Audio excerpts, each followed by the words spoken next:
Mahalakshmi scheme better అంటే అన్ బెటరే వాళ్ళే కూర్చోమన్నారు. బెటర్ అనిపిస్తుంది. కాకపోతే ఏంటంటే ఇది ఆర్టీసీ వాళ్ళకైతే లాసే కదా!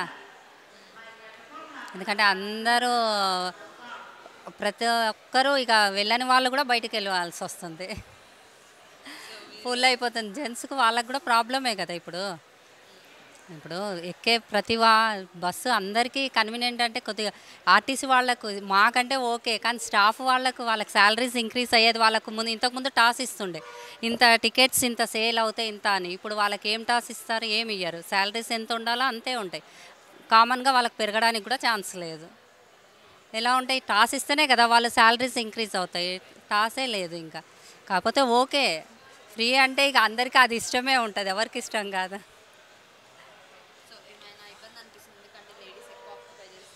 సీట్స్ ఇక అది ఇక ఫ్రీ అంటే ఇక ఫుల్ రష్ కంపల్సరీ ఉంటుంది. యాక్చువల్లీ ఇది ఏం చేశారంటే సమ్మర్ హాలిడేస్ ఇప్పుడు వీళ్ళకి ఉంటుంది కదా. మనము ఇప్పుడు హాలిడేస్లలో ఊర్లోకి వెళ్తారు కదా. వాళ్ళకు ఓకే. ఎందుకు ఫ్యామిలీ వెళ్తారు. ఫ్యామిలీ వెళ్ళినప్పుడు ఒక 1 వీకో 5 డేసో ఏంటంటే అప్పుడు ఇట్లాంటి సిచ్యువేషన్ వాళ్ళకి ఇవ్వాల్సింది.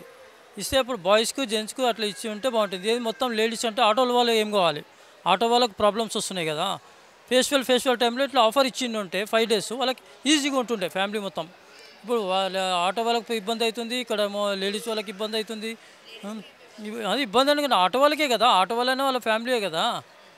అట్లన్నప్పుడు వీళ్ళకు మనము సంక్రాంతి ఫెస్టివల్ ఊర్లకి ఏ ఫెస్టివల్కి వెళ్తారో ఆ ఫెస్టివల్ వాళ్ళకే బాగుంటుంది ఇది ఈ స్కీమ్ అనేది. సంక్రాంతి ఉన్నది, తర్వాత దసరాకి వెళ్తారు, దివాళీకి వెళ్తారు. అట్లా వాళ్ళ ఫ్యామిలీకి ఒక 5 డేస్ అట్లా ఫ్రీ ఇన్స్ట్రుమెంట్ ఇచ్చి ఉంటే బాగుంటుండే అని అనిపిస్తుంది నాకైతే ఆ సిచ్యువేషన్. ఇది ఆటో వాళ్ళకి ఇబ్బంది. అది నాది.